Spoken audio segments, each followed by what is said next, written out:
मैं घनश्याम सिंह डरसेना, सहायक प्राध्यापक गणित, शासकीय नागरिक कल्याण महाविद्यालय नंदिनी नगर। आज हम बीएससी भाग 3 पेपर फर्स्ट यूनिट 3 के अंतर्गत मोबियस रूपांतरण के फिक्स्ड पॉइंट या स्थिर बिंदु या निश्चर बिंदु का अध्ययन करेंगे।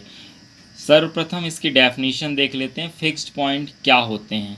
एक ऐसा बिंदु जो मोबियस रूपांतरण के संपाती होते हैं उनको हम फिक्स्ड पॉइंट या निश्चर बिंदु कहते हैं। फिक्स्ड पॉइंट का अर्थ ये है, फिक्स पॉइंट ज्ञात करने के लिए z equal to T Z रखते हैं, अर्थात किसी बाइलिनियर ट्रांसफॉर्मेशन के लिए फिक्स्ड पॉइंट वे पॉइंट होते हैं जिन पॉइंट्स पर z की वैल्यू रखने पर हमको वापस z की वैल्यू मिल जाता है। इसीलिए फिक्स्ड पॉइंट फाइंड आउट करने के लिए हम z equal to T Z से ज्ञात करते हैं। आप इस एग्जांपल से आप समझिए जो है फिक्स पॉइंट को जो है फिक्स, यहाँ पर जैसे एक फंक्शन दिया गया है F of Z equal to Z square. यहाँ देखिए अगर जेड की वैल्यू 0 रखेंगे तो आपको 0 मिलेगा, मतलब 0 एक फिक्स पॉइंट है। 1 रखेंगे तो आपको 1 स्क्वायर मतलब 1 मिलेगा, इसलिए 1 फिक्स पॉइंट है।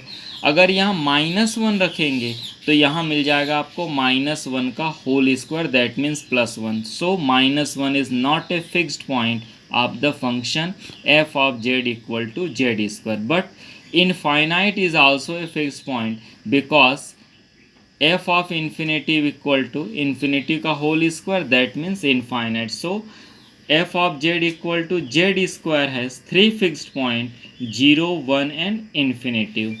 In the similar way f of z equal to z is inverse has a 2 fixed point 1 and -1.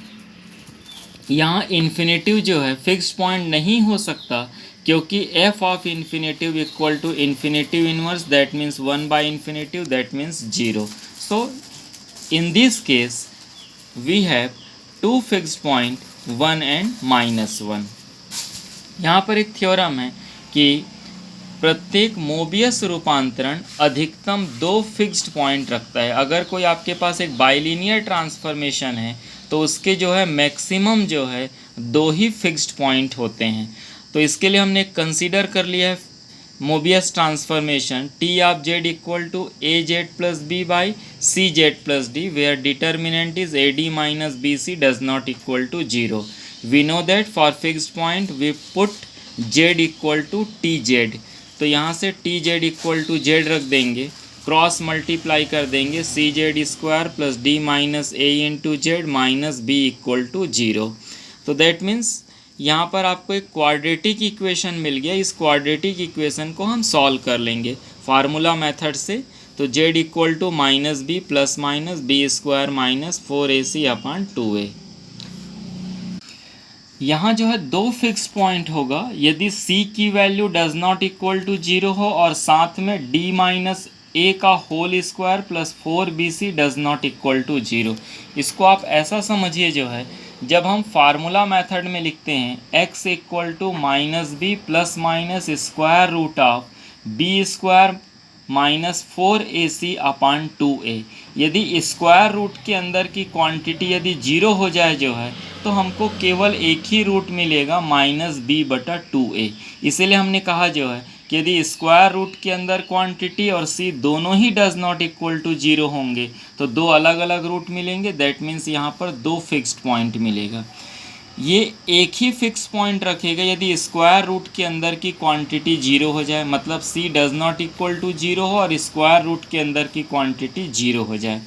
यदि c की वैल्यू 0 हो जाए जो है तो उस स्थिति में लेकिन किंतु d does not equal to 0 होगा, अदरवाइज जो है इनफाइनाइट हो जाएगा। तो उस स्थिति में हमारा जो बाइलिनियर ट्रांसफॉर्मेशन में c की वैल्यू 0 रख देंगे तो a by D Z plus B by D, that means A Z plus B by D. यहाँ भी 2 स्थितियाँ हो सकती है, या तो c की वैल्यू 0 होगा और a minus D does not equal to 0। तो यहाँ पर 2 फिक्स्ड पॉइंट हो जाएगा, एक तो हम को मिलेगा इन्फिनेटिव और दूसरा आपको मिलेगा b/d माइनस ए, क्योंकि जब यहाँ पर टी जेड बाई जेड रख देंगे जो है और क्रॉस मल्टीप्लाई करके सॉल्व करेंगे तो आपको मिलेगा b/d माइनस ए। और यदि c इक्वल टू 0 और a minus D equal to 0, अर्थात ये डिटर्मिनेंट अगर ये डिनोमिनेटर 0 हो जाए तो अब आपको एक ही फिक्स पॉइंट मिलेगा, वो होगा इनफाइनाइट। अब है क्रॉस रेशियो। यदि आपके पास 4 पॉइंट हैं Z1, Z2, Z3 और Z4, यहाँ ऑर्डर का इम्पॉर्टेंस है। यदि इसी क्रम में लिया जाए जो है, तो किसी भी 4 नंबर जो कॉम्प्लेक्स नंबर है उनके क्रॉस रेशियो को हम इस तरीके से रिप्रेजेंट करते हैं, स्मॉल ब्रैकेट में जो नंबर्स होंगे उनको कॉमा लगा के लिखेंगे। तो उनका जो क्रॉस रेशियो की डेफिनेशन ये होती है Z1 minus Z2 into Z3 minus Z4 divided by Z2 minus Z3 into Z4 minus Z1। लेकिन हम फाइंड आउट कैसे करें, क्योंकि अगर इनका क्रम बदलेगा तो ये डेफिनेशन चेंज हो जाएगा। तो इनको क्रॉस रेशियो को लिखना बहुत आसान है। जो है हम ऐसे 4 साइक्लिक जो है वो डिफरेंस निकाल देते हैं, चक्रीय क्रम में अंतर लिख लेते हैं। यदि इनका क्रम Z1, Z2, Z3 और Z4 हो तो पहला डिफरेंस हम लिखेंगे Z1 माइनस Z2, इसलिए फर्स्ट के नीचे मैंने लिख दिया। दूसरा डिफरेंस आप लिखिए Z2 माइनस Z3, और तीसरा डिफरेंस लिखिए Z3 माइनस Z4, और चौथा डिफरेंस लिखिए Z4 माइनस Z1।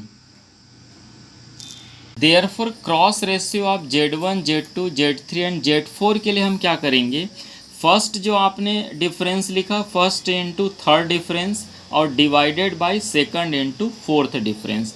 तो ये आपको ये डेफिनेशन वही मिल जाएगा जो आपको मैं पहले बताया हूँ, Z1 minus Z2 into Z3 minus Z4 divided by Z2 minus Z3 into Z4 minus Z1। बस आपको इतना याद रखना है कि कोई भी क्रम में हो, कोई भी कॉम्प्लेक्स नंबर हो, 4 डिफरेंस निकालना है, first into third difference divided by second into fourth difference. एक थ्योरम है इस पर जो है कि बाइलिनियर ट्रांसफॉर्मेशन के अंतर्गत क्रॉस रेशियो जो है वो निश्चर होते हैं। मतलब यदि आपके पास 4 कॉम्प्लेक्स नंबर हैं जेड प्लेन में, और मान लीजिए Z1, Z2, Z3, Z4 है, और उनका image under the bilinear transformation, उनके इमेज यदि W1, W2, W3 और W4 हैं, तो दोनों क्रॉस रेशियो इक्वल होते हैं। अर्थात W1, W2, W3, W4 का जो क्रॉस रेशियो है Z1, Z2, Z3 और Z4 के क्रॉस रेशियो के इक्वल होता है। तो इसके लिए हमने सपोज कर लिया कि मान लो W1 चूँकि Z1 का इमेज है, इसलिए W1 इक्वल टू होगा AZ1 plus B by CZ1 plus D। W2 equal to हो जाएगा AZ2 plus B by CZ2 plus D। W3 हो जाएगा AZ3 plus B by CZ3 plus D। W4 हो जाएगा AZ4 plus B by CZ4 plus D। और अभी मैंने कहा आपसे जो है कि क्रॉस रेशियो निकालने के लिए हम साइक्लिक ऑर्डर में डिफरेंस निकालेंगे। तो पहला डिफरेंस हो जाएगा W1 माइनस W2, दूसरा डिफरेंस हो जाएगा W2 माइनस W3, तीसरा डिफरेंस हो जाएगा W3 माइनस W4, चौथा डिफरेंस हो जाएगा W4 माइनस W1। तो सर्वप्रथम हम W1 minus W2 find out करेंगे। तो ये W1 की वैल्यू है, ये W2 की वैल्यू है। सिंपल एलसीएम लेकर के आप सॉल्व कर दीजिए और इस तरीके से फैक्टराइज कर दीजिए। सो W1 माइनस W2 मिल गया आपको AD minus BC into Z1 minus Z2 divided by CZ1 plus D into CZ2 plus D। चूँकि आपने W1 माइनस W2 के लिए निकाला तो यहाँ आपको मिला Z1 माइनस Z2। बस इसी सिमिलर को हम यूज़ करेंगे, सिमिलरिटी को, तो आपको मिल जाएगा W3 माइनस W4। तो ये थर्ड नंबर डिफरेंस है ये। तो W3 माइनस W4 की वैल्यू हो जाएगा AD minus BC into Z3 minus Z4। यहाँ हो जाएगा CZ3 plus D into CZ4 plus D। तो इसलिए हम फर्स्ट इंटू थर्ड लेते हैं क्रॉस रेशियो के लिए। फर्स्ट इंटू थर्ड को मल्टीप्लाई कर देंगे, मतलब दिस इंटू दिस, तो AD minus BC whole square, और यहाँ पर चारों यहाँ पर आ जाएंगे जो है। तो इसी सिमिलरिटी को यूज़ करके सेकंड और फोर्थ लिख लेंगे। तो सेकंड होगा W2 माइनस W3 और फोर्थ होगा W4 माइनस W1। तो यहाँ हो जाएगा AD माइनस BC का होल स्क्वायर। चूँकि W2 माइनस W3 लिखा इसलिए Z2 माइनस Z3। फिर है W4 माइनस W1 इसलिए Z4 माइनस Z1, और डिनोमिनेटर बिल्कुल सिमिलर रहेगा। फिर फर्स्ट इंटू थर्ड हो गया, second into fourth, that means equation number 1 को इक्वेशन नंबर 2 से डिवाइड कर दीजिए, तो लेफ्ट साइड में ये मिलेगा और राइट साइड में, और ये आपको इम्प्लाई करता है cross ratio of W1 W2 W3 W4, and right side आपको मिलेगा cross ratio of Z1 Z2 Z3 Z4। Thank you.